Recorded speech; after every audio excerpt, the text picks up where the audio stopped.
এই মাল্টি কুকারটি কিভাবে ওয়াশ করবেন এই ওয়াশের যে সিস্টেমটা আমি আপনাদের দেখিয়ে দিচ্ছি।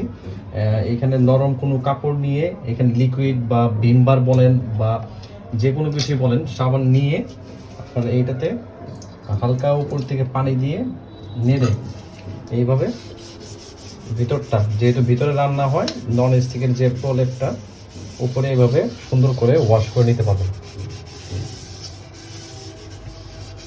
এভাবে ওয়াশ করে দেন উপর থেকেই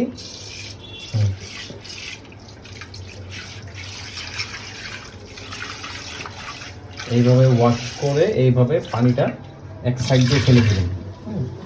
আমি আবারও দেখাচ্ছি, পানি নিয়ে ভিতরটা ভালো মতো ওয়াশ করে উপর থেকে এক সাইড দিয়ে ফেলে দেবেন। এইখানে এই যে নিচের যে পার্টটুকু আছে সুইচ বা নিচের যে পার্টটুকু, এই পার্টটুকুতে যে কোনোভাবে কোনো ধরনের পানির প্রলেপ না লাগে, যেহেতু এটা ইলেকট্রিক ওয়ারিংয়ের একটা সাইট, এই খেয়াল রাখবেন ধোয়ার সময় এই জায়গাটায় যাতে কোনো ধরনের পানি না লাগে। হ্যাঁ, পানিজনিত সমস্যা হলে এটা প্রবলেম হবে।